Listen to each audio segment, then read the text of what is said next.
Good afternoon to our audience here and facilities, the Fiec facilities, and for those who are following us online. Now we resume our presentation for the Fiec Summit 2022 in its first day of activities. It will be the second panel for this afternoon and the last panel for the first day of events with the theme National Scenario in our screen. So QR code and the WhatsApp number for audience Q&A. And now let's get to know our lecturers and their respective fields of work.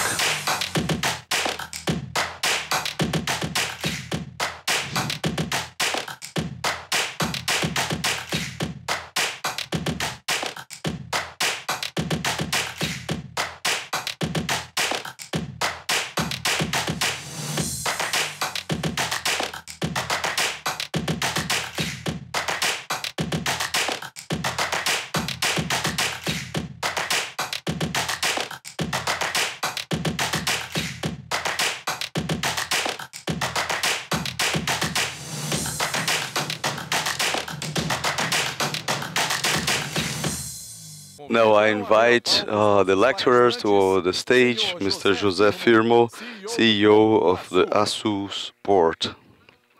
Mr. Ronaldo Barchetti, Investment Attraction at Invest Minas.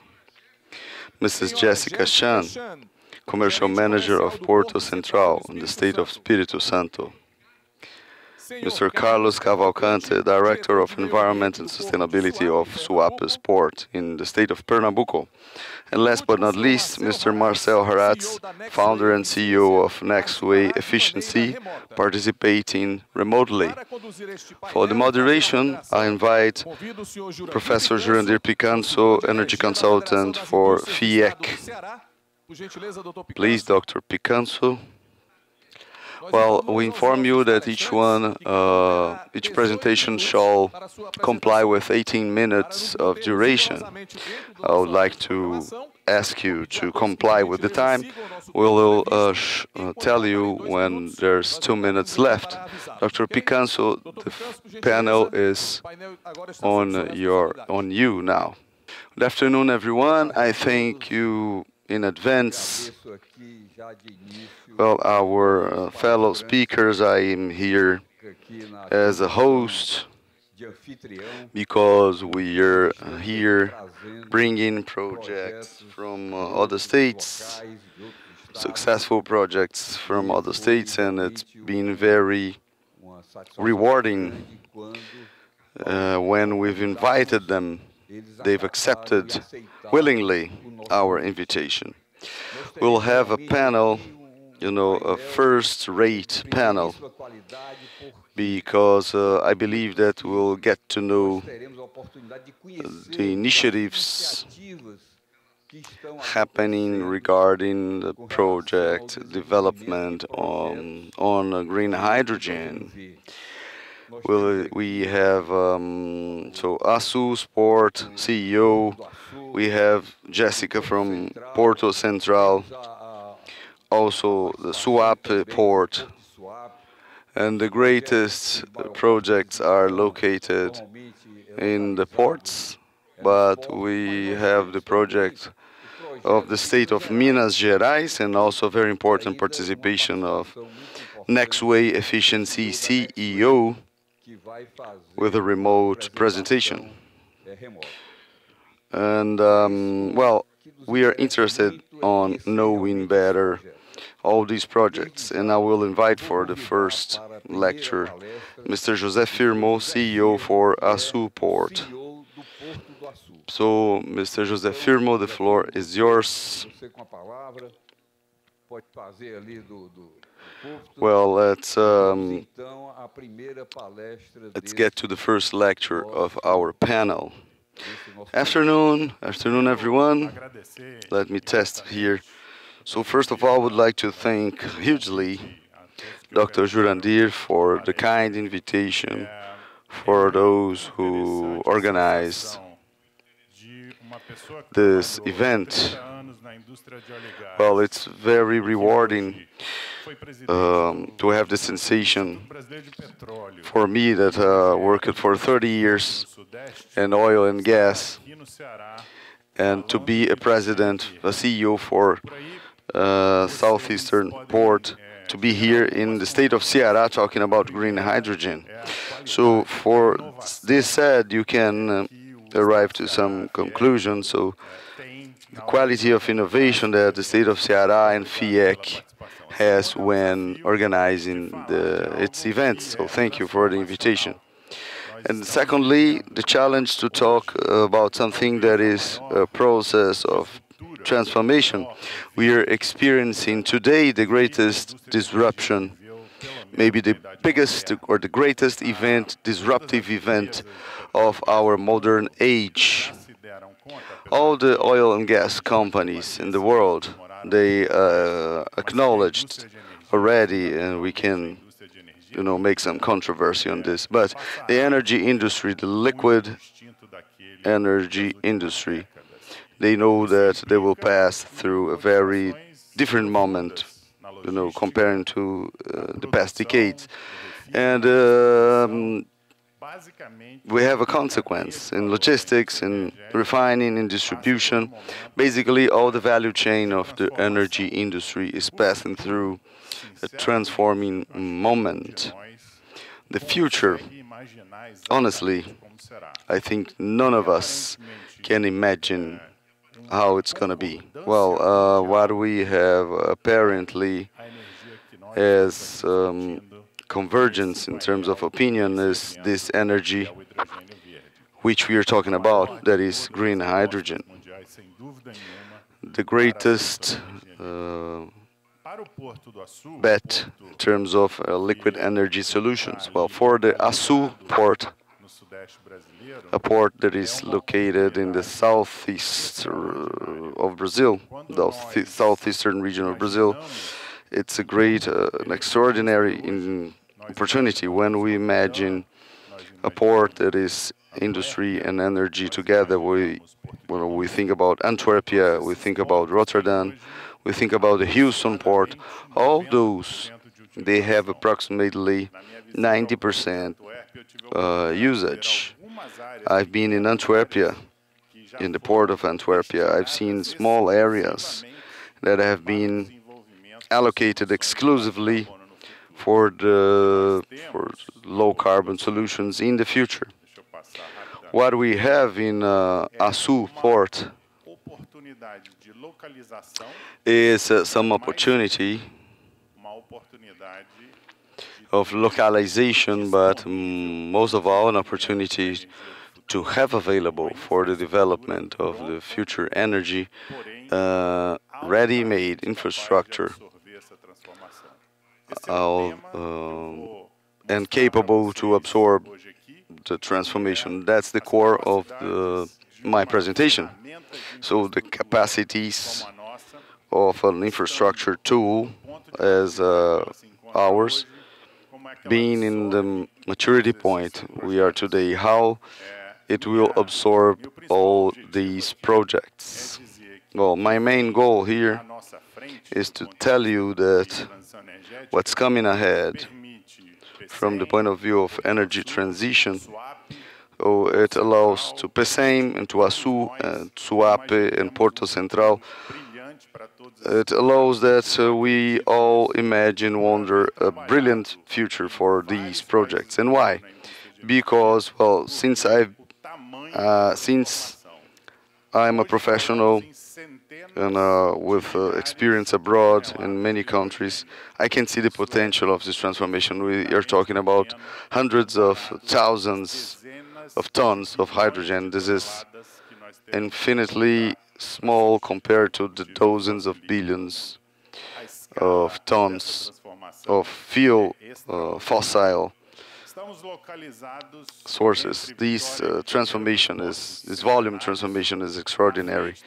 We are localized in Rio de Janeiro, in front of the Campos Basin. Consequently, we have a natural talent for oil and gas. These stains you have in the map, we've found the greatest oil reserves of the last decades. This is though an energy port. And after 8 years of operation, we are occupying the second position in terms of cargo moved, just after Santos port, and we are ahead of Paranaguá. The last year, 40% of all the oil exported passed through Açu's port. We have a mining pipeline linking the state of Minas Gerais for iron mining, raw iron exportation, and it's a port that is growing extraordinarily. But the most important thing most important than the areas you see occupied is that green area, and that's a dark green area. It's a reserve. And the port is with 500 square kilometers of an biome called Restinga.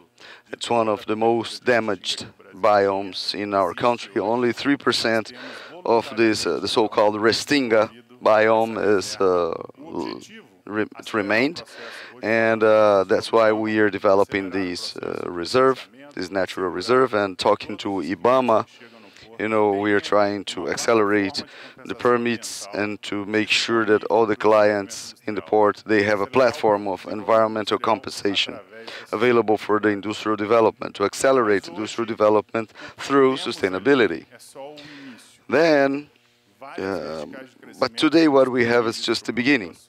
Lots of growing verticals are available to Açu's port. One of them I'm willing to show you today. It's the platform for sustainable business, for low carbon, the future for the industry of the future. We didn't find yet, the better statement in terms of marketing, but our intention is to lower or to reduce to zero our carbon emission or carbon footprint. I think that's a common purpose we have with the state of Ceará, and a vision we share for the future. And how we see this in the port of Açu's port. The first opportunity is, renewable energy reality that are a reality in the northeastern region, in the state of Ceará, and they will be a reality each day more in a distributed fashion. Well, at first it's impossible to compete with the northeastern region in terms of wind and insulation, but in an ecosystem of in energy in port and in complex of energy, port and industry, we have a great potential also to wind power generation. And we have 3 great points for offshore wind power in Brazil, so in front of St. Thomas Cape, near the port, and we have an interest of 30 gigawatts of offshore close near port of Açu. This is, the newborn idea with the potential. You saw the reports from EPE. We have the ambition to be the providers of green hydrogen in this first stage. So those would be the source of the necessary gigawatts for the production of the thousands of tons of green hydrogen we're going to need in the future. And, very close, physically close to the port. And we have the north projects, so the entrance for the port, and we have the offshore design in the bottom part of the slide, and we have the grid connected, and we have 3 gigawatts of natural gas. We have a thermal electrical plant to be connected to the grid with a capacity, or overall capacity of 3 gigawatts of gas bases, based on gas. And in the southeast subsystem of the grid, eliminating the necessity, the need on new investments in transmission lines.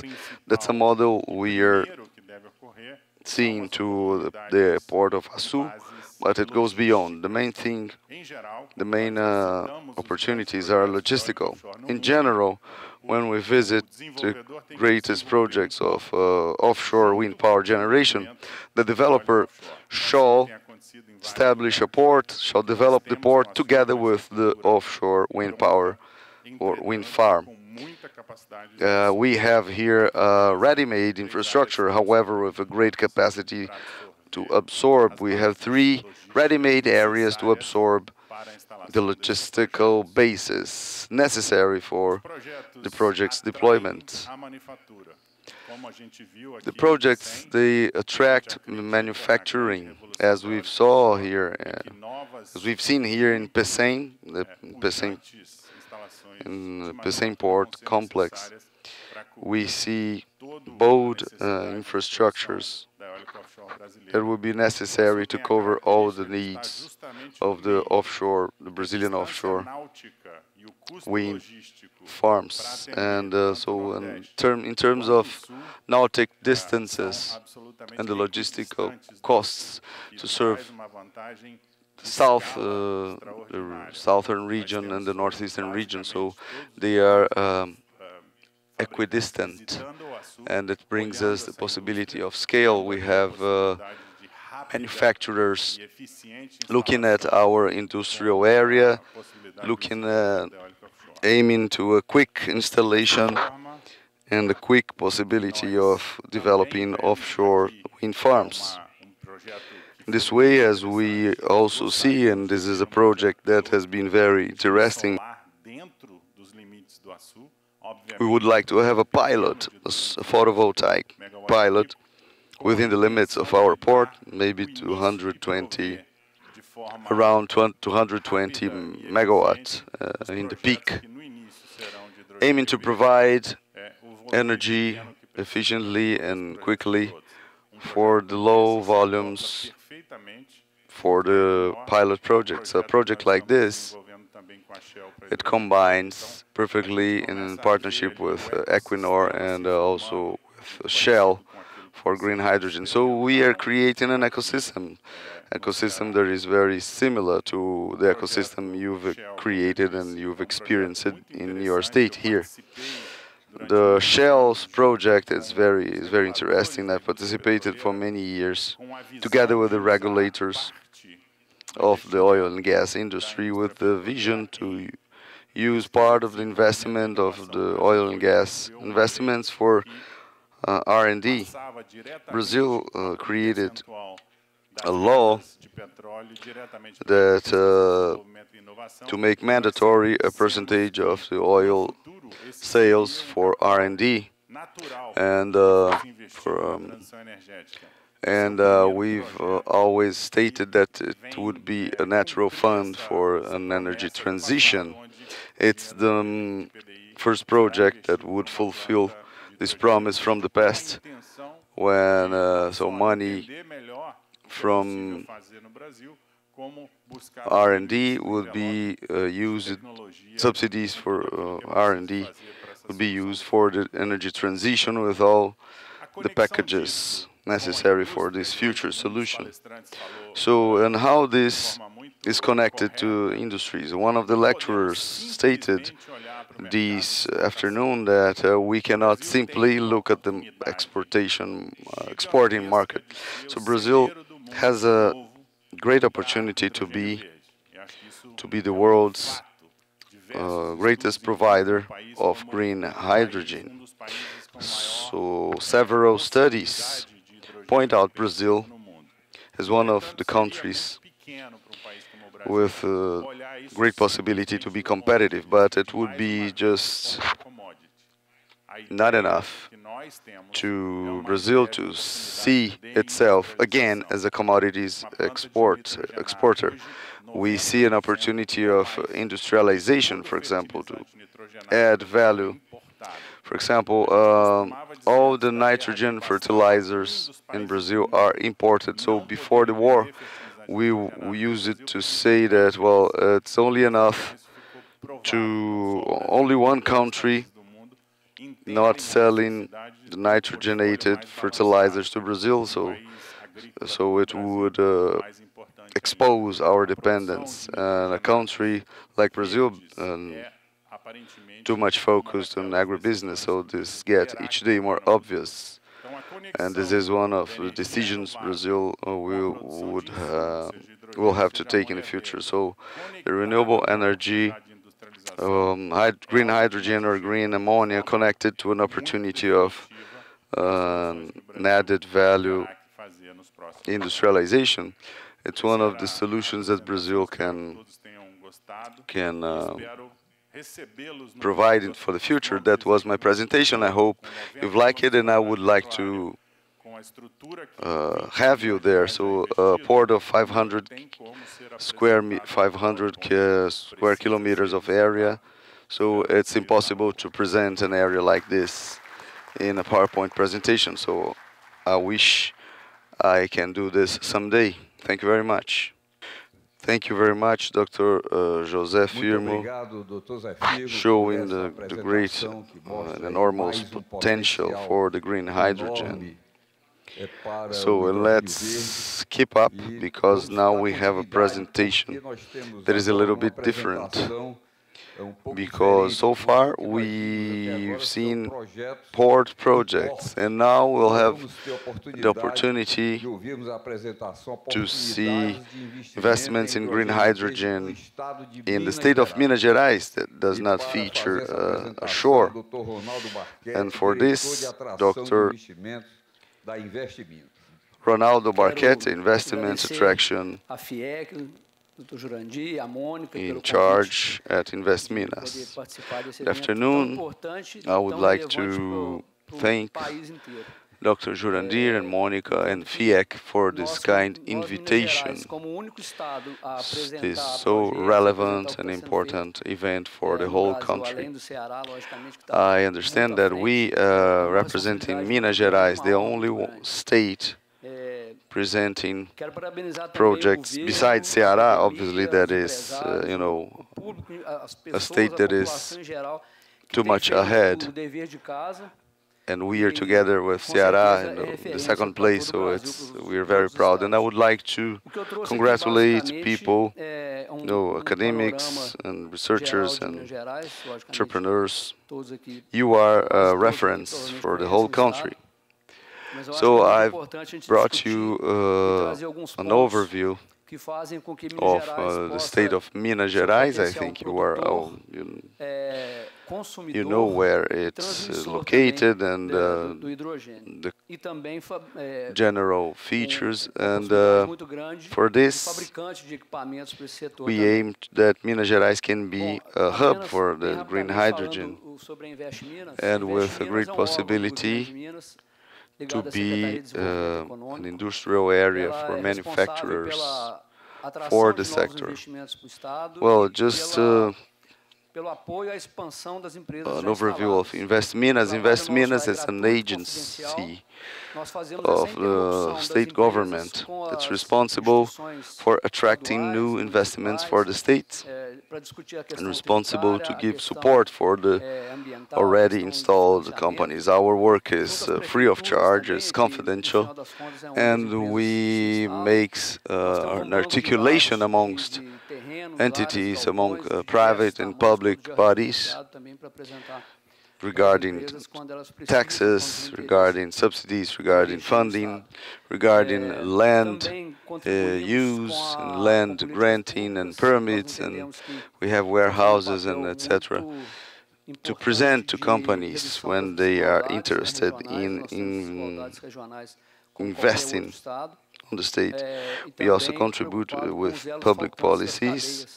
We understand that we have a very important role on reducing regional inequalities. We have inequalities as any other Brazilian state, and we are very concerned with the missing links of the productive chains. Minas Gerais is like a summary of Brazil in many aspects. Unfortunately, we do not feature a seashore, but it doesn't mean that we don't have opportunities. We're talking about the third economy in the country, a state that is in its capital, Belo Horizonte, annexed to the international airport. We have the first industry airport, a place where companies can deploy their facilities and then import parts and have a tax break when exporting their products manufactured within our boundaries, and was the first state to sign the Race to Zero in Latin America, first national state.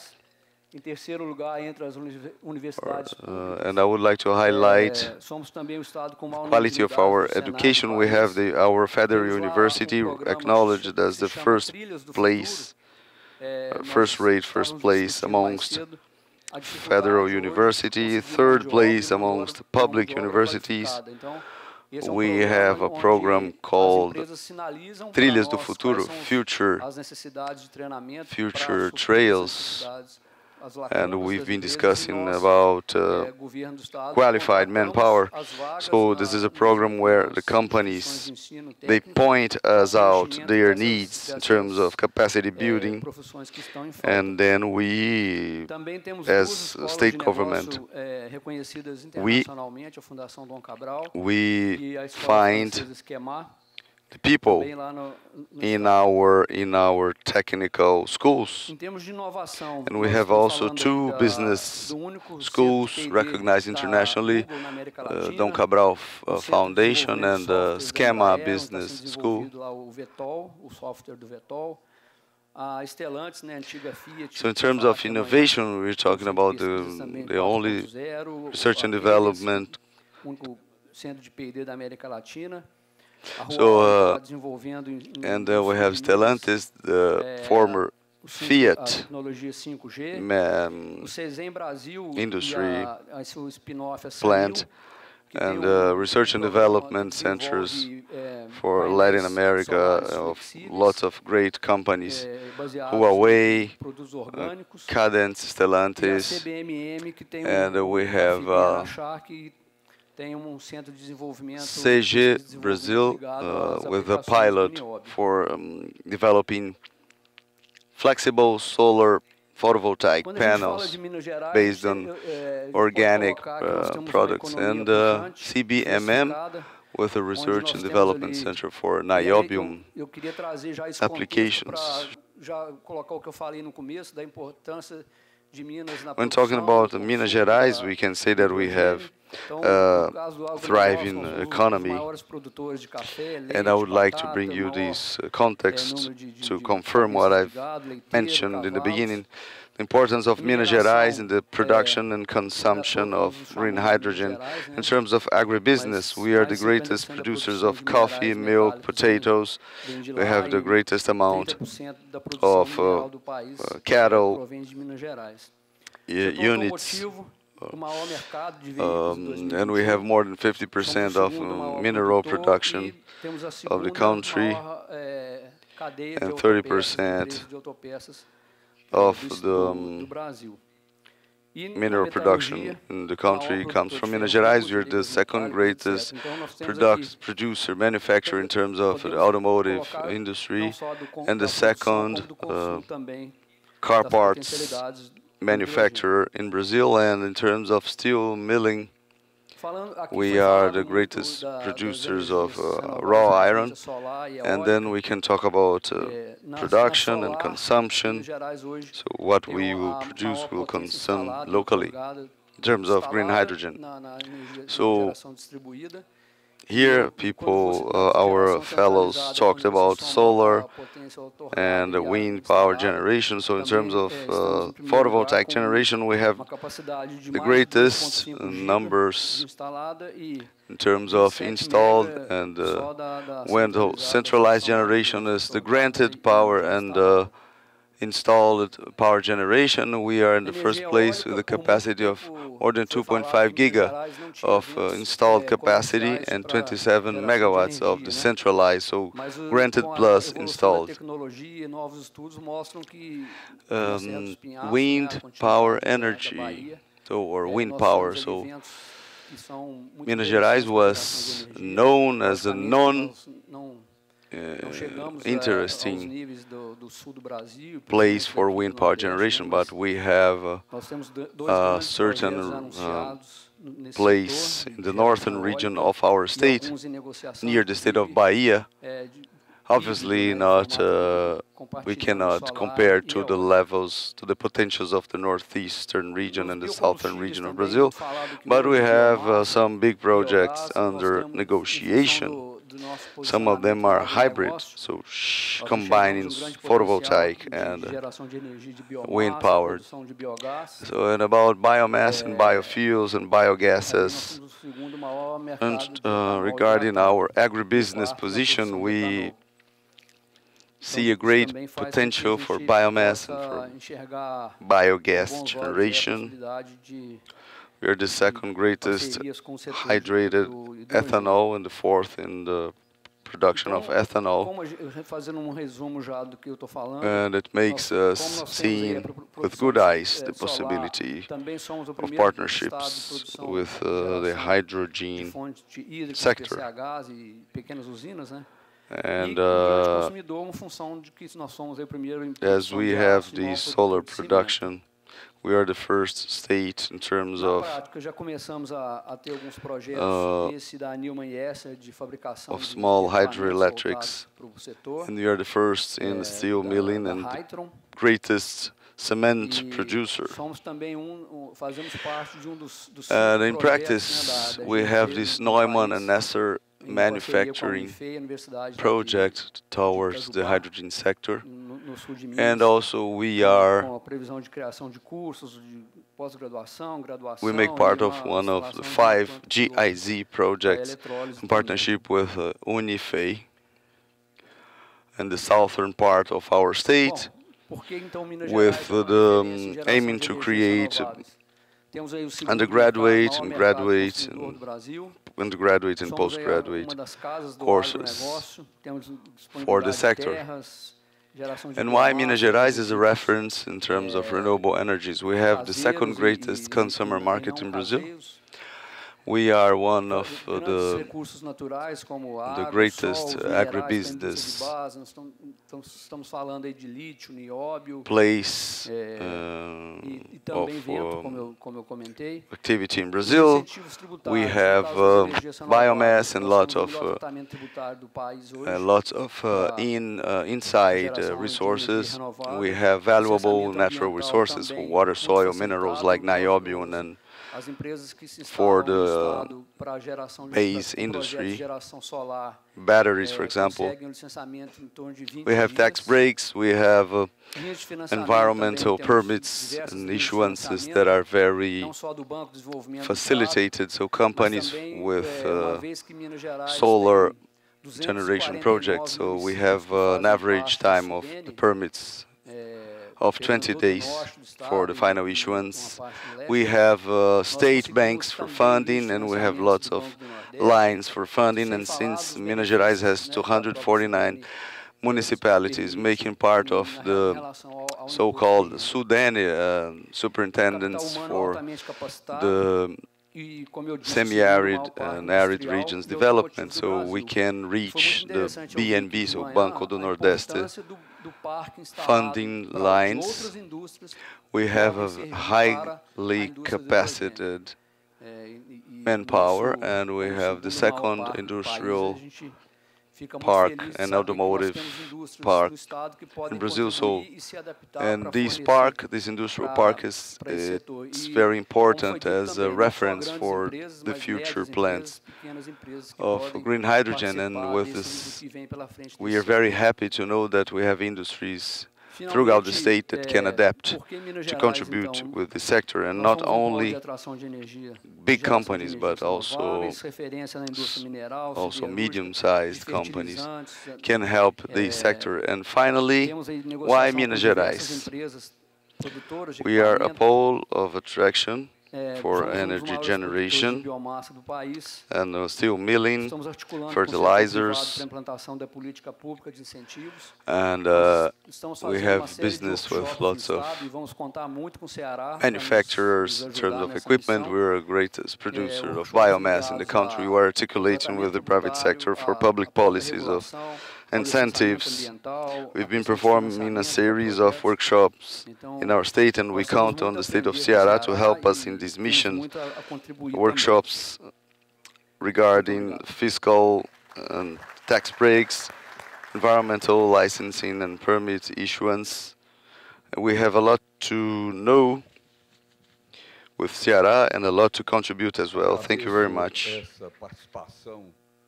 I thank you, Dr. Ronaldo Barquete, bringing this vision of Minas Gerais project. And now we have Dr. Jessica Chan, Commercial Management for the Porto Central from the state of Espírito Santo. Good afternoon. It's nice to be here in this very rich event. I'm learning a lot about the matter with the best names of the country. It's a great pleasure to represent Porto Central in this event and state, localize Porto Central as one of the new energy hubs for Brazil. A great point that we've seen today is how the hydrogen and the hubs will be the fuel for the future, and thinking of this fuel as a key point within the hydrogen.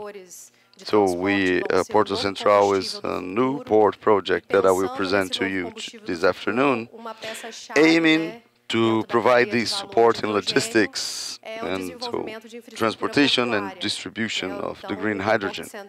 So Porto Central is a new industrial complex, port complex that we're developing in the south of Espírito Santo, in the boundaries with the state of Rio de Janeiro. It's a new project initiated in 2014. The company has been founded and now controlled by TPK Logistics, a group of entrepreneurs from Espírito Santo, as the main shareholder.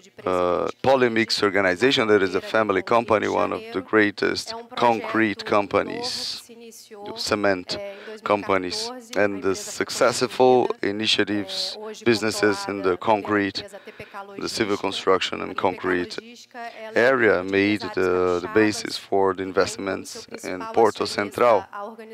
And one of the great advantages and differentiations of Porto Central was its strategic localization. So that's the Porto Central's literally central port is in the middle of the east coast of Brazil, and it allows us to we are in the southeastern region of Brazil, and the southeastern region represents 60% of the GDP of the country, and we have the greatest consumer market and the greatest productive area in the country, and we are close to all the chains, the southwestern and center-western, southern and center-western regions of Brazil, and to be a destination for exporting for the businesses inside the country. And we have this challenge to be a new port with a new project, bringing more competitiveness, thinking about the long term. Here you can see our overall plan.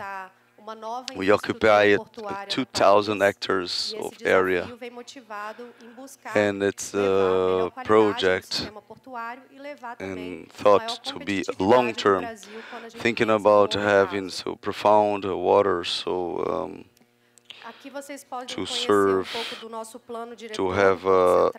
to have deep waters. We will reach 25 meters in terms of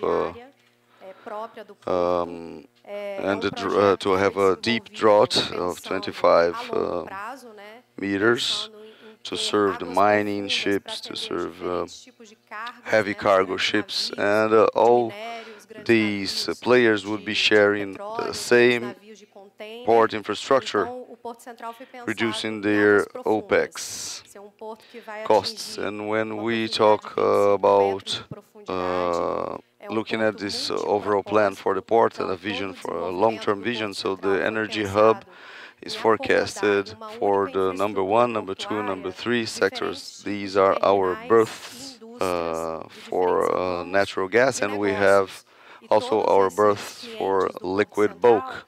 And we have 13 berths for these liquid bulk, and these can be developed in terms to work with hydrogen exporting. So a basis or a baseline investment for this new fuel. And we have a great area for tanking, and this tanking could be developed for a private project of green hydrogen, connecting with the exporting berths and the the back area of the ports. We see all the industrial area, and that's the area for all the industries interested, and also for the vectors of hydrogen and related players. And we have other areas for the solid bulk.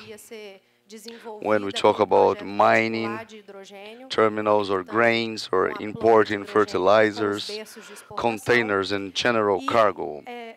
So this port has been designed to serve several terminals and several businesses, and its big differential is its deep draught, and it's a project that we are working stage by stage. Our motivation is to serve the market demands and the client's demands, and in the last few years we are working on how to implement the first stage for this Porto Central. And I will introduce the first stage, and afterwards I will talk about the energy hub. The first stage of the Porto Central is motivated by the localization in front of the pre-salt basin, where oil and gas exploration is performed in Brazil. And since the $1 billion investment done, so Brazil is forecasted to be a great supplier of oil for the world, and as infrastructure. So the infrastructure is deemed not enough to serve the future demand, and so we come to be a solution for these oil and gas, being an alternative not only for exporting, but for oil tanking, for derivatives, exporting to use these associated gases, and so on.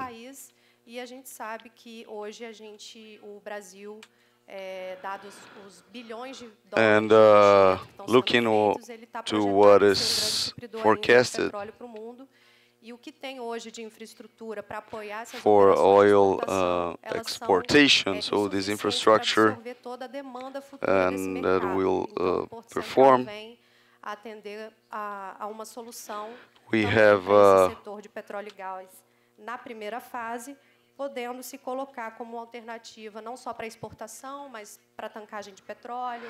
We have a breakwater, a seawall to the first works, and then we'll have an area to serve the tanking ships, tanking vessels, and a berth for those 4 great vessels for the ship-to-ship operations.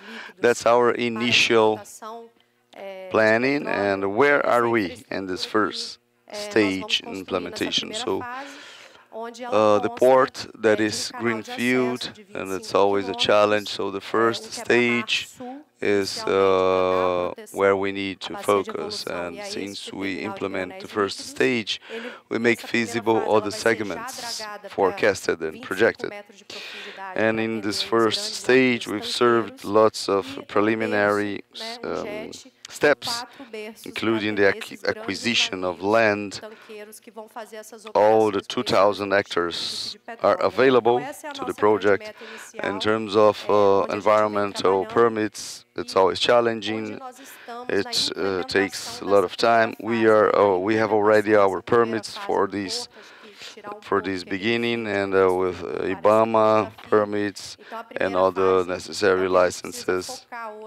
And these permits have been obtained for the whole port complex and the other segments that will be implemented in the Porto Central. It will be made available by this license for the infrastructure, Porto Central infrastructure. And regarding the project, the basic project for these works, it's already concluded. We are in final steps of these businesses for these civil works, these maritime works, and we have the contracts with the terminal providers for the liquid bulk. And the last part is the funding of the first investment. So we have all structured for us to start our schedule for the civil works for this first stage. So it was predicted to start in this September, in the next September. And from the beginning of 2023, starting the maritime civil works for Porto Central. Our greatest target is to deliver in July 2025 to start the operations in the first terminal for liquid bulk. Nesses últimos meses, a gente vem trabalhando na última etapa de desenvolvimento, que é realmente o financiamento dessa And thinking about the energy hub, it's part of our planning to accommodate sustainable projects inside the industrial complex. And to show the abundance of the renewable energy in the eastern region of Brazil to move green cargo in Porto Central. We always think about energy transition, and now the natural gas has a fundamental role in this energetic transition. Many industries today in the state of Espírito Santo using charcoal and diesel. So we try to convert to natural gas in a transition until we arrive to green hydrogen. We are planning to implement a liquefied natural gas terminal. It's already licensed, and we are predicting a birth for the... Falando só, a gente imagina, a gente trabalha muito em etapas dessa transição energética, né? E hoje o gás natural ele tem papel for the connection of an FSRU vessel. Muitas indústrias hoje ali no estado do Espírito Santo, and for the thermoelectrics and the development and the local consumption in the state of Espírito Santo. In this, lots of these consumers of the natural gas. Compõe ali o plano diretor do Porto Central. Prevê berço para atracar uma FSRU. And another project we are working with, a conexão da rede nacional de gás, it's the expansion of the natural gas pipelines. We have two projects. One of them called the Route Number 6. It's a new pipeline from the oil and gas offshore basins where these associated gas produced with the oil is conducted through this pipeline into a gas treatment unit and in the backyard of the industry, and then delivered to the national gas network. And the second project is a pipeline linking an intersection of Gascave and Porto Central with a new route to the state of Minas Gerais, thinking about an alternative source of supply in a state that is a great consumer and a state of many businesses. And regarding renewable energy, it's a great point, so why we're working with green hydrogen. So these are two maps produced by the state government, the Solar Atlas and the Wind Atlas, onshore and offshore. And what we notice, the President Kennedy and municipality is deemed a very favorable municipality regarding sun and light and regarding wind power, and with all the nature features for necessary for the hydrogen, for the energy production for green hydrogen. In terms of offshore, I think José Firmo presented, we have several projects announced. It proves that despite the challenges, and we have favorable place to an offshore, and it brings an opportunity for investors. In front of the Porto Central, we have almost 4.6 gigawatts and of wind farm projects and a total amount of almost 30 gigawatts of projects announced in this area, many of them from great players, showing how serious these projects are in the southeastern region.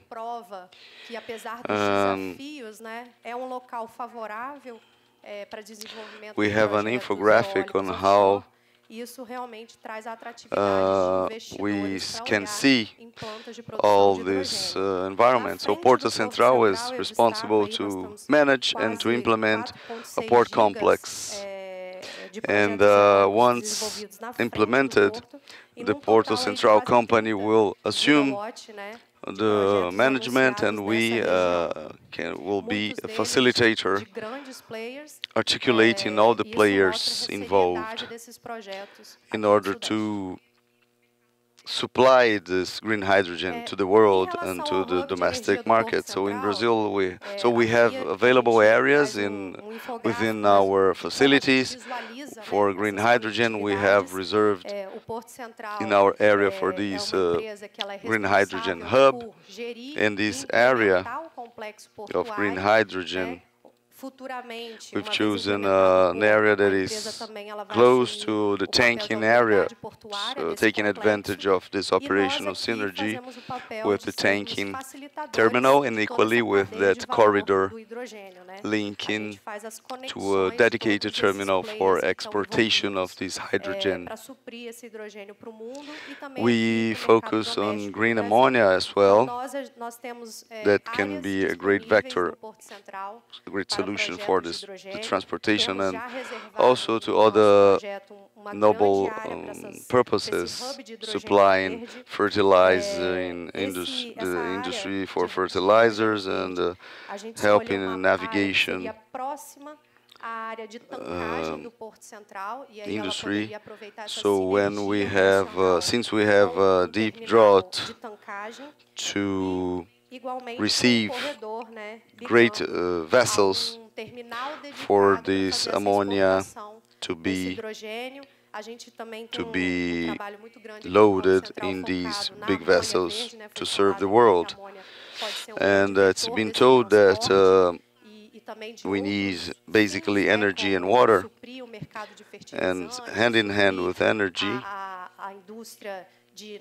hand in hand with water, so the energy will be brought to the port with an already available infrastructure.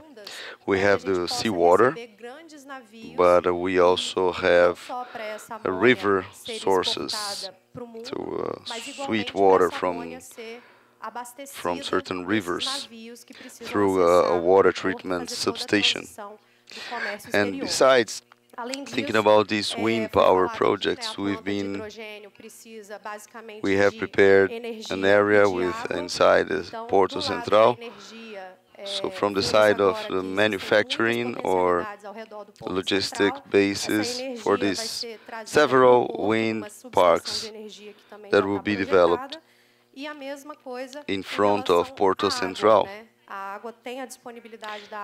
would like to highlight this supply issue of this new fuel. I brought this image here, so last minute image showing the maritime flow, maritime traffic all over the world, and we see that a great part of this maritime flow occurs close to where Porto Central is. So the greatest vessels circulate in the world coming from the northern part of the country, or either from north or south of the country, supply in the United States and China, so they pass close to where we are, and that's why we believe that we can be a great hub for hydrogen, green hydrogen supply. And closing my presentation, I would like to wrap up with the key points that position us to be a qualified energy hub within the country. So, Presidente Kennedy Municipality is, features a wild area in terms of land adapted to onshore wind farms and solar plants. We have several projects announced in terms of offshore wind power. It makes very attractive for investors. So water abundancy, so we have a river passing close to the port, and it could be the source of water for these projects. The port infrastructure, so the port is already licensed for development. It could receive great, shall receive great vessels. We are close to hydrogen markets and close to the southeastern industrial areas, and we are also in within the international routes. And Espírito Santo is a very attractive state for businesses with public policies, with tax break policies as well. And with this, I remain at your disposal for the Q&A, and thank you very much for your attention. Nós estamos próximos a grandes mercados, né, de usos desse hidrogênio, seja localmente no Thank you very much, Dr. Jessica Chan. You presented here a port that a newborn port already prepared for the green hydrogen. So, but let's get to know all other initiatives with the presentation of Dr. Carlos Cavalcante, Director of Environment and Sustainability of the Suape Port. So with the lecture Tech Hub H2 Green Suape. afternoon, everyone. Thank you, Dr. Jurandir. It's a great satisfaction to be here. I would like to greet all of you, to greet all the friends, all colleagues, peers of our partners.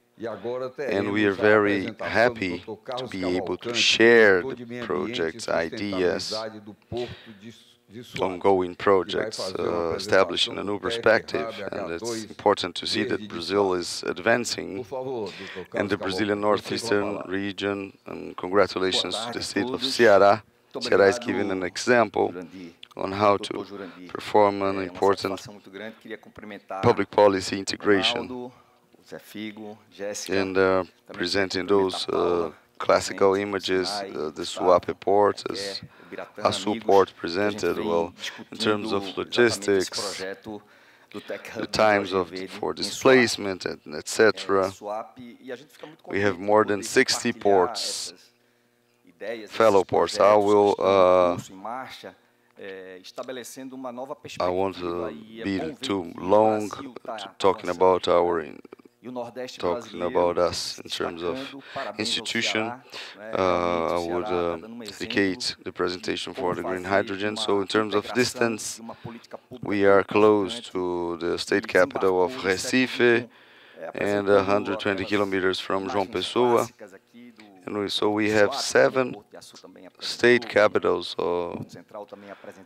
close to us, 10 international airports, 10 international ports, and around 60 million people, inhabitants. So it means a very nice consumer market. And Suape is one of the greatest ports in the northeastern region in terms of arriving cargo and leaving cargo. So it's a port with 44 years. Its birthday, it's in November. 44 years, and it's a landmark, and it's that green area is for environmental conservation. So we have 8,000 hectares. We have 4 conservation units. So from our strategic territory, almost 60% is for the biomes of Caatinga, Mata Atlântica, so Atlantic rainforest, and the mangrove. And each day more, we're enabling these environmental assets to put on the economic table. And it's important to document all the process established in the Suape port. We have the zoning, we have the industrial part, we have cultural part that is very interesting from the touristic point of view, close to Porto de Galinhas in the south of the state, Tamandaré, Carneiros, and Porto de Galinhas. So everyone heading there pass close to Suape, and we have these rainforest, the Atlantic forest, and we are trying to put these environmental assets for the scientific, for ecological, touristic activities, and we are reviewing this in our overall plan, our new with a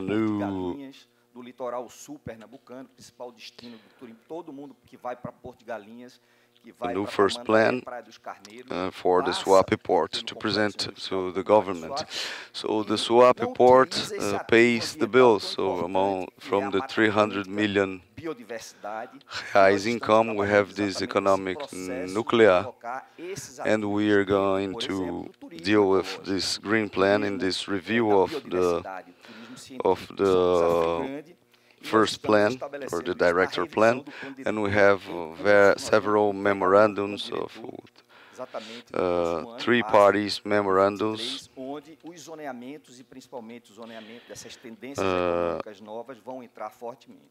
Então, aqui uma visão do núcleo central do porto de Suape, né, o porto externo, o porto interno, And a summary, also through these agreements, the tripartite agreements and others, we have 11, better saying, we have 224 legal entities with us in this synergy very close to the port, investments around 74 million, only private equity, letting alone the government fundings, and more than 40,000 job positions.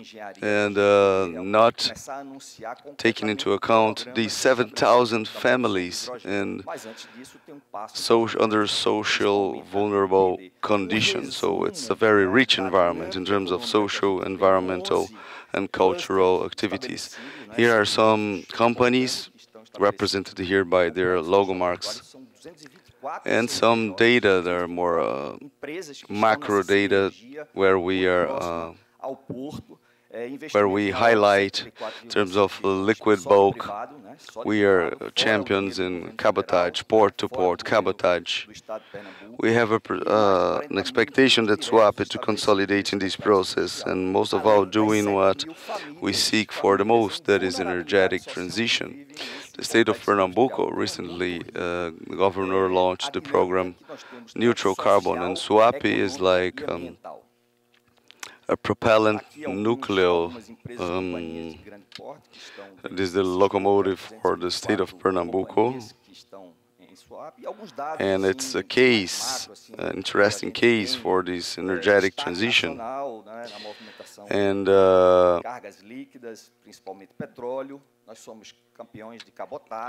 And in this energetic transition, the hydrogen makes it possible a gain in scale.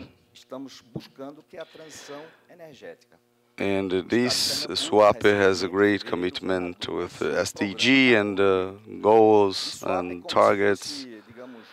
And we have associations for the clay network, and we make a part of the United Nations Global Compact.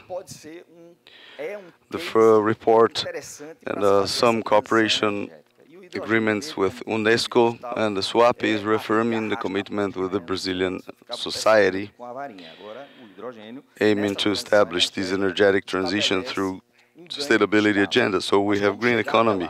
How can we think the rainforest,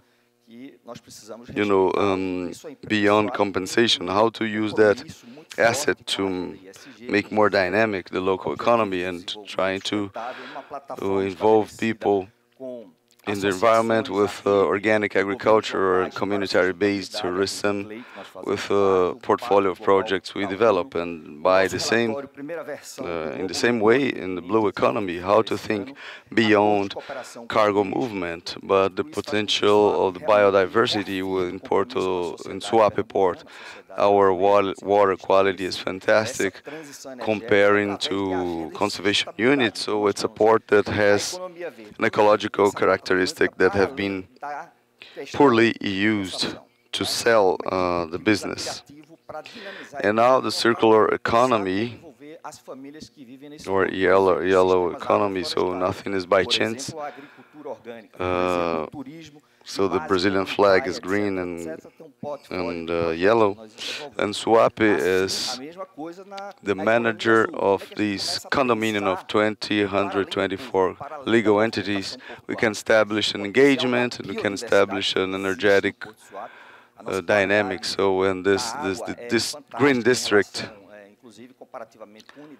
and then it's called Tech Hub H2V. The H2V would be G of green for green, green H2, and this the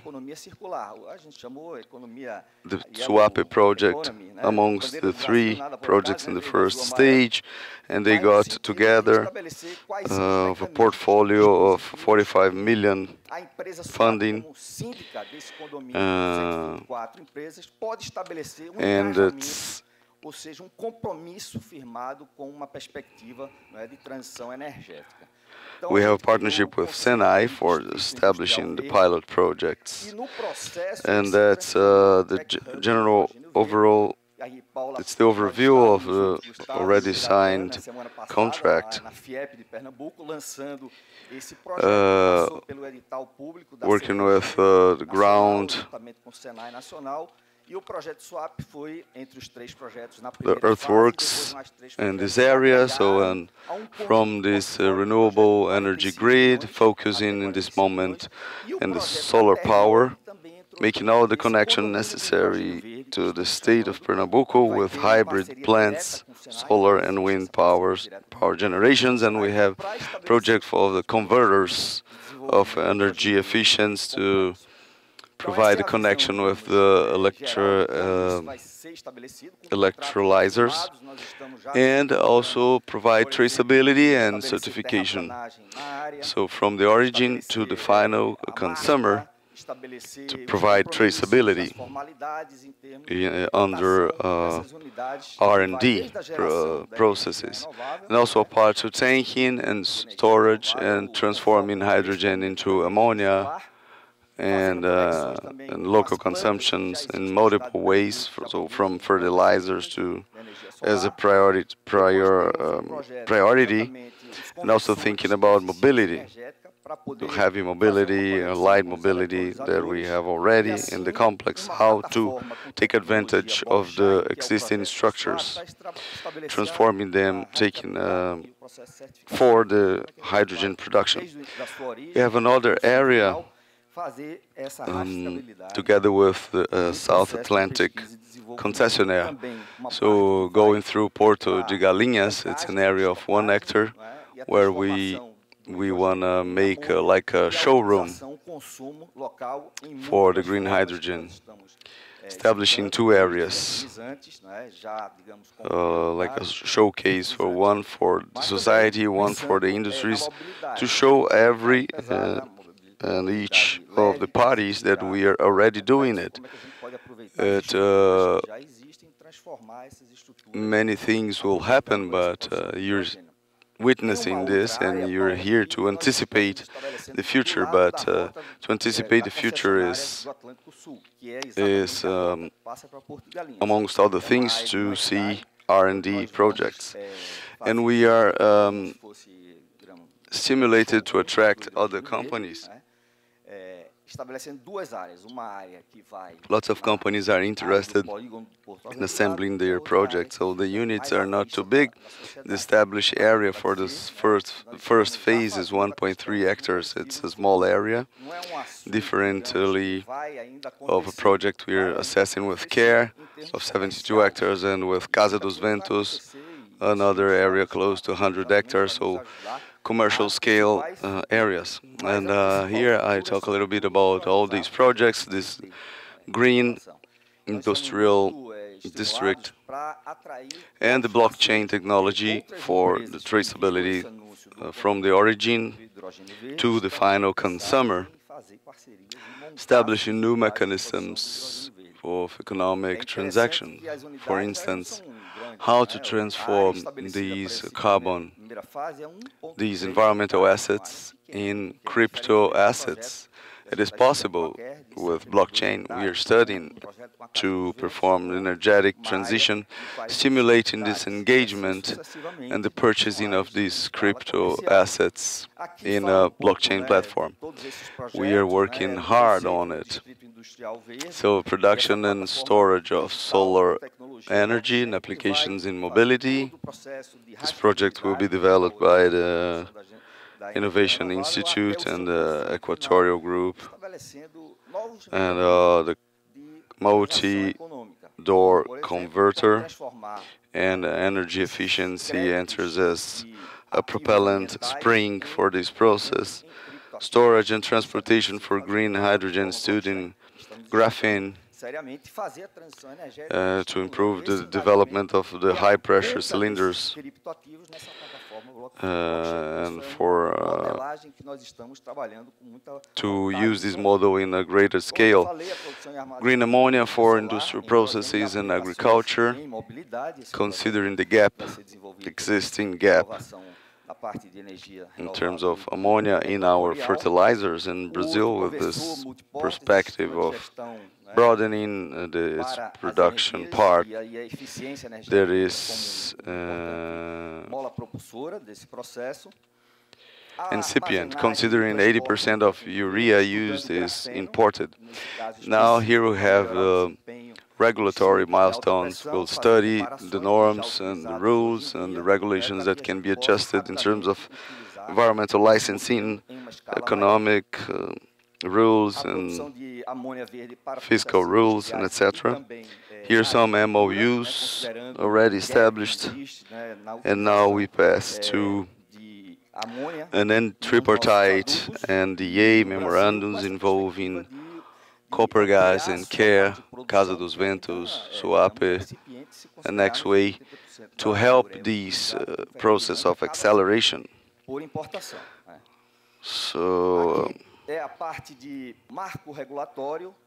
and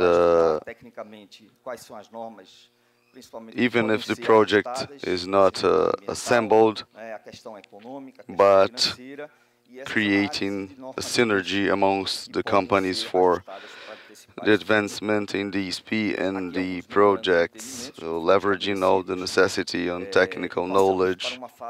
And with this, we hope to implement the live laboratory for green hydrogen, accelerate decarbonization of our port complex to assure the effectiveness of the climate compliance, the ESG agenda, and with established climate compliance, established and monitored, to give support for the green hydrogen regulations, to develop these economic innovative models, to foster these hydrogen market within our complex, and to trace the generation, production, storage, and consumption. So to redevelop this area, but mostly that the industry is established in this complex to be consumers of this hydrogen and ammonia, creating this industrial symbiosis and accelerating the energetic transition. So with this perspective, we also have import-export interests, but the priority of the SUAPE condominium is local consumption. As final remarks, to finish my presentation, so to relate community, port, synergies, we have 7,000 families in vulnerability, so fishers and indigenous people, and we have indigenous population, and we have all this strategy to mobilize new resources. So thank you very much for your attention. Thank you, Carlos Cavalcanti, an excellent presentation. We have a very rich panel with all these presentations that we are watching too. We'll have the last presentation from Mr. Marcel Haratz. He's a founder and CEO of Nextway Efficiency. He was with his air tickets already bought, but he's got a flu, and he accepted to be with us. And let's see if it's all prepared. So we'll have Dr. Marcel Haratz.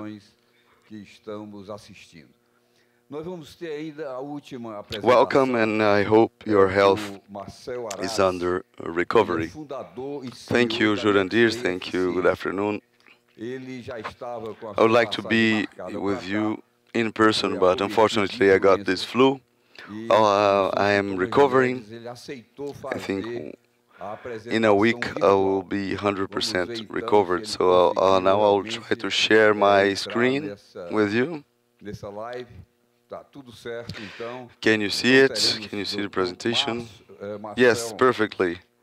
Presentation mode. All right, so again, good afternoon. I would like to thank Fiec and to thank Dr. Jurandir for the invitation, for the opportunity to be here. So the idea here is, as many people stated, I don't want to be repetitive. Some information here have been already, communicated. But quickly, the Comerc Group is recently, so 50% of its participation has been acquired by Vibra, the old BR distribuidora. One of our main shareholders is a player that is keen on renewable energy, renewable sources, fuels, long term. So our idea is to be the long term in our markets. We have this area of energy generation where we are the greatest generators of solar energy. We have this free market of energy or free gas, the greatest managers of energy in Brazil. And this trading part, we are the greatest trading in terms of electricity in Brazil and energetic efficiency, where Nextway is inserted, and I am responsible for this division, where we have, besides energetic efficiency, we have a public lighting and green hydrogen and batteries as a service. And getting into what Nextway has been doing in the hydrogen market. So we've identified three main markets of interest. The distributed hydrogen market, it's a project where we go to the industry and we connect the hydrogen to the industry straightforwardly. We're not exporting. These are projects of lower size, but investments of huge amounts, some hundreds of millions of reais. And for the big size projects, we have this hydrogen generation for the national market, for example, for fertilization industries, or methanol also. It's a possible, it's a feasible field. It's one of it's a greatly demanded product, and also in the big projects in the ports of Brazil. So what we've seen as an opportunity potential, specifically to the Northeast, that has been our mission in this very day. We know already that the Brazilian Northeast is the main source of energy generation.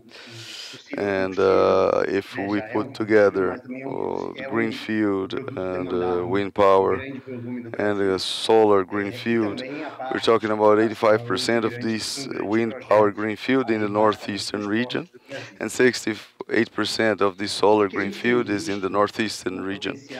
So this volume of energy, we're talking about 170 gigawatts of potency, and that would, bottom line, give 60 gigawatts of energy, and it's like average gigawatt, 65 gigawatts in average. So we could install electrolysis, and we're extrapolating data. Obviously, it would be a production of 9.5 billion tons of hydrogen. So these are significant numbers, giant numbers. But if we see the world demand, so this is a part, only a part of it. First point to demonstrate that the Brazilian northeastern region plays a major role in this process of when new fuel is burning. It will be equivalent to produce 43 tons per year of ammonia. And now the world market of ammonia for fertilizers are 180 tons. And we have Aratu and other ports of the northeastern region. We know ammonia is one of the greatest raw matter for fertilizers. And Brazil is the fourth fertilizer producer in the world. We have some divergent information, but from 85 to 90% or 70%, the greatest majority of ammonia is imported.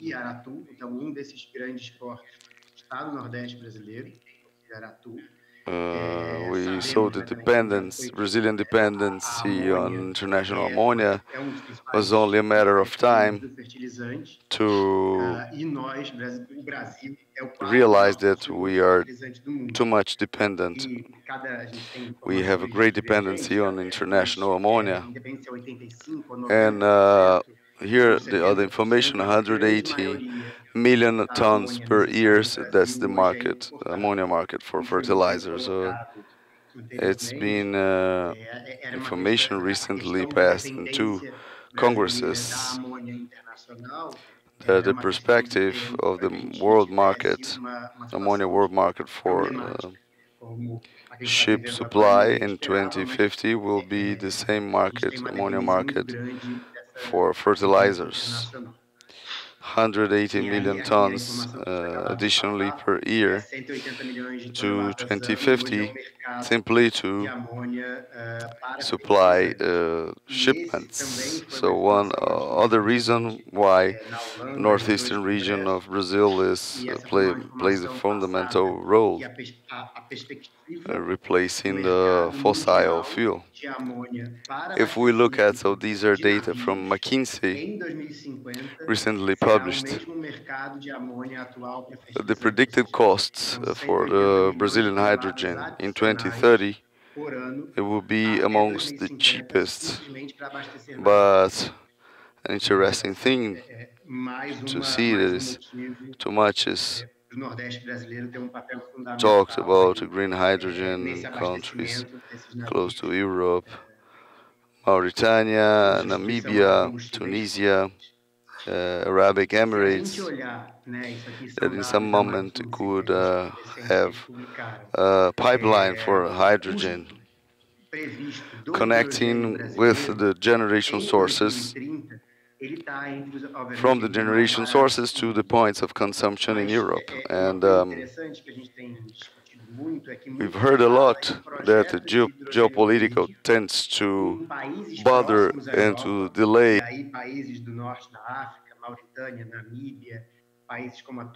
We see that the cost of transportation in 35 cents per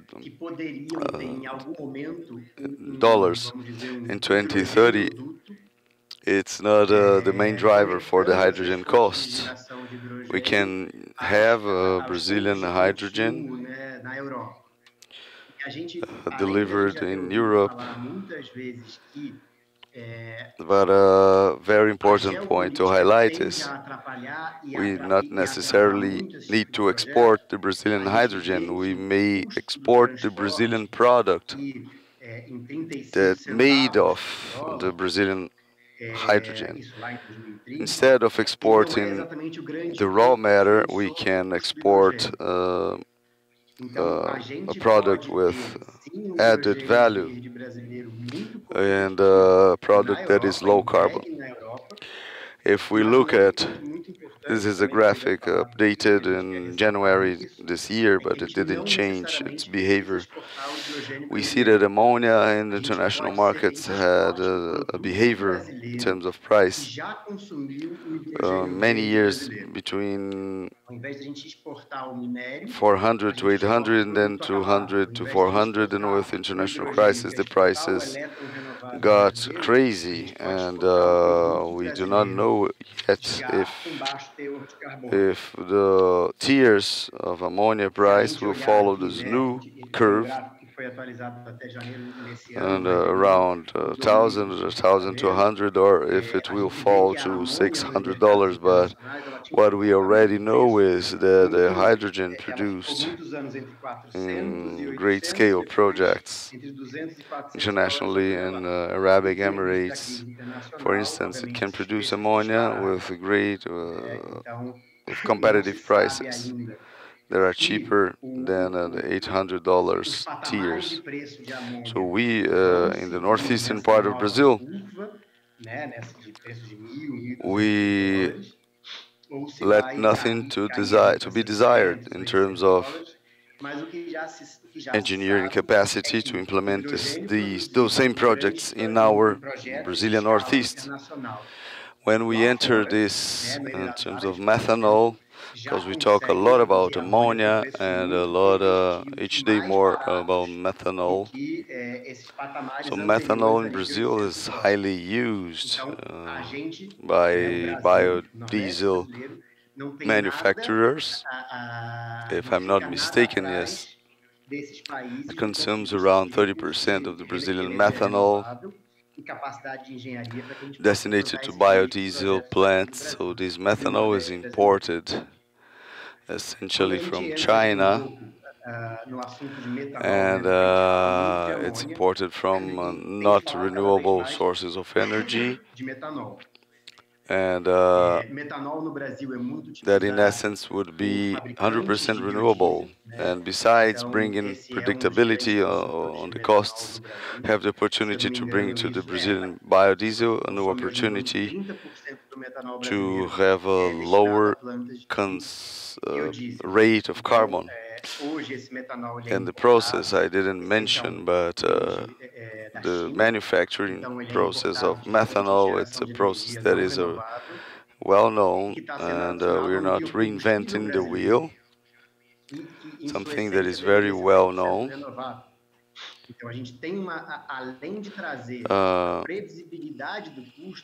Another biofuel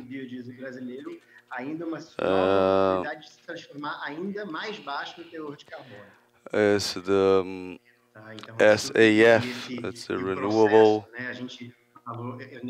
fuel for airplanes.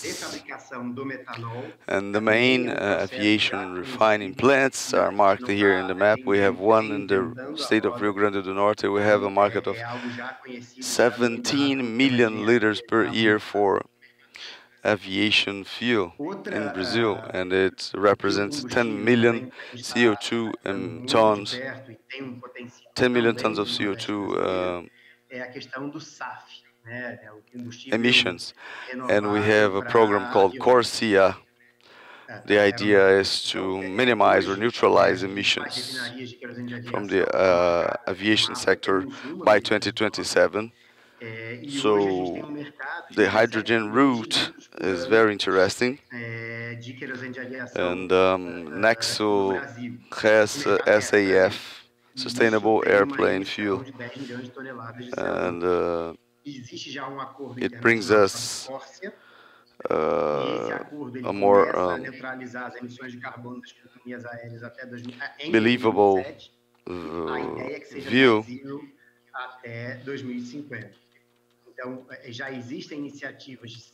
And we have a fuel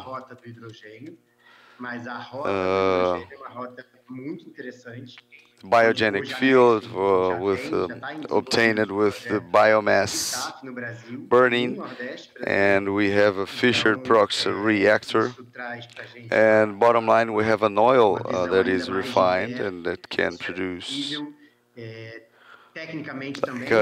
aviation fuel, and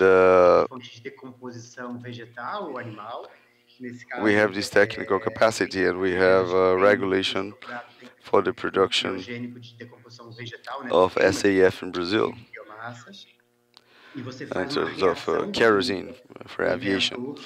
And Now we have these two slides here that are the greatest challenge that we are seeing for the northeastern region. The same challenges from abroad. It's not an exclusive thing of us. The generation projects, we're separating the production and final application and sector development. In terms of energy generation, and we have a great volume, but what brings me the biggest concern is in terms of consumption. We have that dilemma between the egg and the chicken. When you want to generate a new park and you declare, you have a granting, a permit, and the national system, they have knowledge on this and they can plan in the next years of expansion a new point of fuel consumption in a hydrogen plant that can consume 1 or 2 gigawatts of potency of power. So I cannot put this in our planning. And we have so what comes first, the demand or the transmission lines? And this is one of the most concerning things for us developers. And this is one point of attention I would like to highlight. And in terms of production and application, as it's been stated, not all the ports we have these competition problems that can elevate the costs that are already high to produce. And we have some demands, the HPAs, the hydrogen purchasement agreements, the long terms to make those contracts feasible. And we have some technical norms that would be interesting to have established.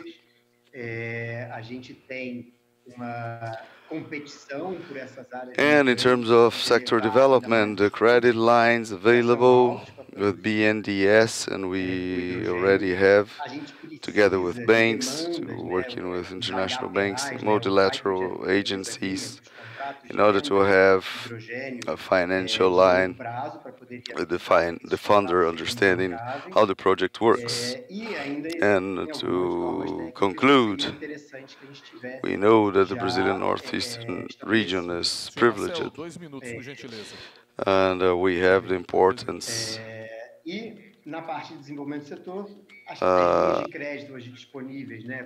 we want the Northeastern region to be a protagonist.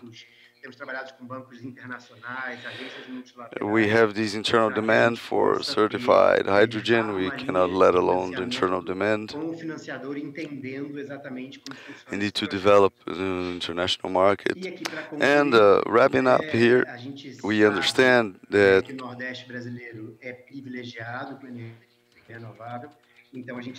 we need incentives from the part of the government to have this market developed and to be competitive from the international point of view. Other countries are positioning themselves, and we've had other initiatives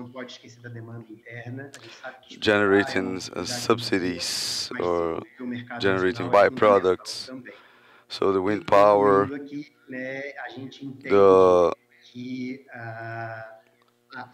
the small hydroelectrics, and it's a potential for job position, job and income generation, and that was it. Thank you very much. Thank you very much, Marcel, for this excellent presentation. We've had here in this panel precious presentations that enriched us a lot. We have some time for Q&A, and we are receiving through WhatsApp. And I have lots of questions here. I will address these for the speakers. So the first question is more of a teasing question. I would like each one of you to answer these teasing. Is there some strategy of port cooperation aiming to develop the productive chain?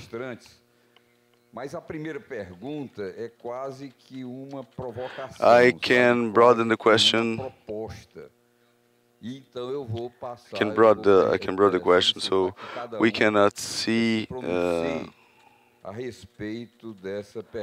a competition for the offer, because the expectations that is that visando o desenvolvimento da cadeia produtiva do hidrogênio, eu amplio entre as iniciativas. We've seen that all problems in terms of electrification of the electrolyzer, so there's no forecasted competition, but we need efficiency from all the parties.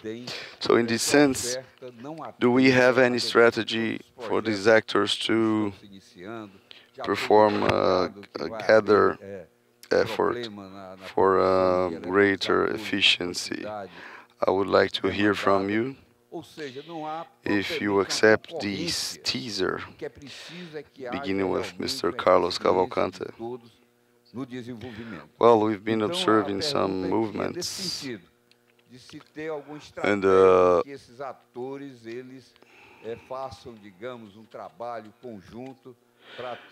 in the waterway field, and this green hydrogen is being commented as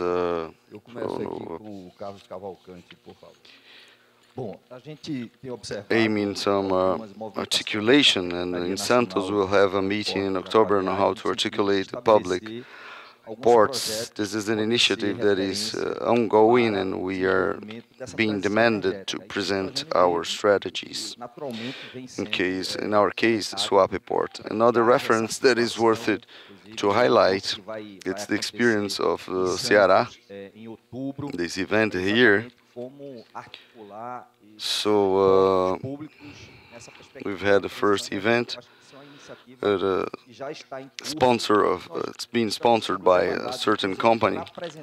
Yes, and it's a very important reference for us to integrate, to articulate that, because to Suape is very good to see PECEM developing, because we'll try to develop the structuring projects for the Brazilian northeastern region, thinking about our region development. So examples, the countryside railroad, the northeastern countryside railroad, and the Suape is a protagonist, and how to think these long-lasting projects in an integral way, aiming the regional development. But it's also difficult to each port to call in another port for strategic planning. I think it's a role for the federal government, and I think the National Secretariat for the waterway transportation is fulfilling its purpose. Well, I think Ronaldo Barchetti can answer. Even Minas Gerais has no port. I think it shall not be limited.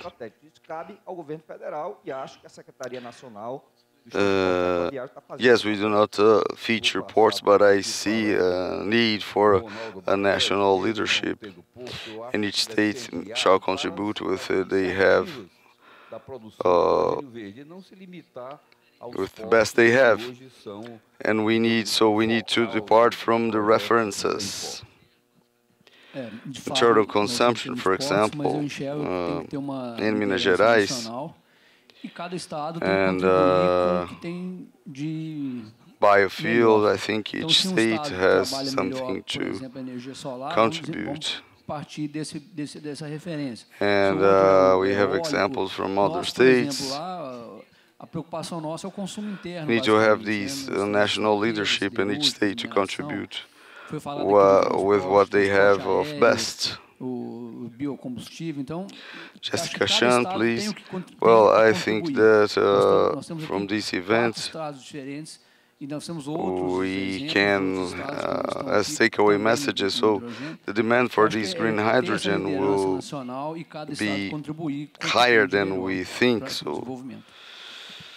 in terms of Brazil, and I see we, from the port infrastructure, we have the Eu role acho que o que tira to desse develop these evento, port hoje foi solutions falado to muito na parte serve da manhã this e market, agora na and parte we da are all tarde, que complementary a to each demanda, other. né, por esse novo We need to serve hidrogênio this future verde, ela demand, vai ser muito alta, vai ser muito and superior aos projetos todos que estão sendo desenvolvidos so hoje no events Brasil. like this Então eu enxergo que nós aqui, como do lado da infraestrutura portuária, a gente tem um papel are de important desenvolver essa solução for portuária para market atender esse mercado, exchange, e somos todos complementares, como o senhor disse. Temos que and it's a way to atender essa be demanda aligned futura e with ela não what vai is ser necessary suficiente. to serve this new Eventos como sector. esse aqui, promovidos And pela if Fiec, são Brazil de wants to extrema be a pioneer, importância para o nosso setor. and I A think the troca de question has been, experiências, the trocas de teaser has been conhecimentos very well sobre o mercado, placed, sobre because we soluções as investors, tecnológicas. Então, é uma forma da gente we need estar em to sintonia reunite do que será to necessário make para Brazil a atender highlight esse novo setor, né? in the E eu acho world. que se o Well, Brasil José Firmo, realmente please. quer Well, it's a ser very nice pioneiro, né? teasing, and Inovador my e ser realmente interest, destaque no cenário no, internacional. we Eu are acho not que a doing pergunta foi muito bem anything colocada, porque eu acho que coordinated, realmente as far as I nós, know. como os brasileiros e nós, como os investidores, temos Nonetheless, que nos with the unir experience para I poder have realmente in tornar this esse sector, Brasil nos I think destaque no this cenário internacional. teasing can be Muito obrigado, escalated. Jéssica. Zé Firmo, por favor. And É uma provocação muito and I interessante. explained E a myself. resposta So, para ela wind é power developer um in the retumbante northeastern não. region Não estamos fazendo never nada imagined coordenado, an pelo menos que eu electron saiba. being sold in the world market, Com a competing experiência que eu tenho in the world na indústria market. de So the energia, hydrogen will eu do acho que this, ela will pode ser transform elevada à energy provocação. in a A world indústria de commodity. energia And this renovável transformation hoje demands nunca imaginou the industry, a mainly the transformação que o renewable energy hidrogênio in pode Brazil, causar starts nela. to E see eu a great level of explico. coordination. So the Produtor Brazilian eólico projects are aqui no not Nordeste competing only nunca here, imaginou they elétron will be dele sendo competing with the vendido no world mercado mundial, consequentemente venture o capital. projeto dele That's the competindo a nível pre-salt mundial. E é development, isso que o that's the hidrogênio vai development of fazer. each O oil and hidrogênio vai gas. transformar o elétron It produzido competes aqui with numa the commodity developers in mundial. Guyana and the Essa northern transformação seas. exige And this que a concept of indústria, competition and principalmente de consequent energia necessity renovável of brasileira, coordination comece a for Brazil to enxergar be the nível de coordenação muito importante. Os projetos brasileiros não vão concorrer to be efficient, somente the aqui. most Eles efficient vão as possible. concorrer com o capital It's a mundial. very É nice assim teasing que for o the desenvolvimento renewable pré-sal industry. ocorre. É assim Thank que o you, José Firmo. desenvolvimento Now I'll de give the qualquer opportunity to Marcel indústria remotely de óleo e gás ocorre. Ele compete com o for desenvolvimento his na Guiana, ele opinion compete com o regarding desenvolvimento no this Mar do Norte. teasing. E esse And just conceito de competição well, e informing that we consequente are lacking of necessidade de time, we coordenação cannot para que o open Brasil to seja new o questions. mais And eficiente I ask possível, Marcelo to be não very brief entre in order os to fulfill the estados ou até time mesmo entre os portos, mas estimated também, for our de uma panel. forma geral no mundo, é uma provocação muito Okay, no interessante para a problem. indústria renovável. Tá, muito obrigado, Zé Firmo. Eu vou So dar being agora a very oportunidade straightforward. ao Marcel, que So the está project remoto, para dar o projects seu, being assessed in a sua international opinião a market are respeito in dessa format of provocação que foi partnerships. feita. These are Apenas, projects já of informando que nosso tempo investments está of muito some curto, billions nós of não vamos dollars poder abrir para novas perguntas.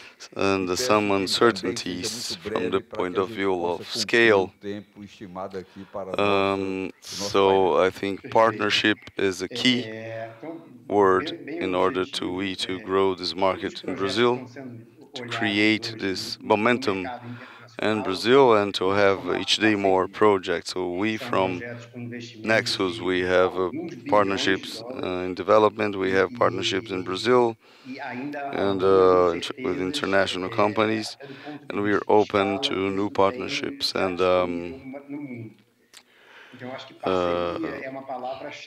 so in projects to share and to know better.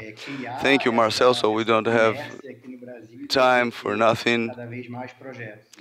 And I understand these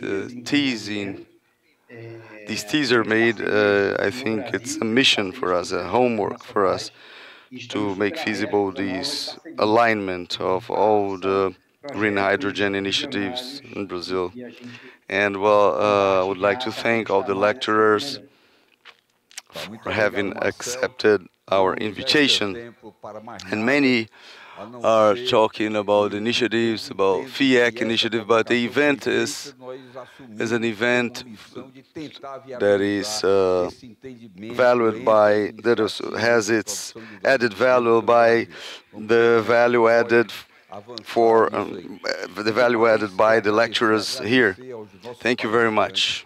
Well, I would like to ask you to stay, the audience to stay, because we have some ceremony afterwards. And please get back to your seats. And now the final part of the event. Well, on behalf of our interpretation team, I would like to thank you for your audience, and we'll finish our services in this very moment, so aiming to see you again tomorrow. Thank you very much.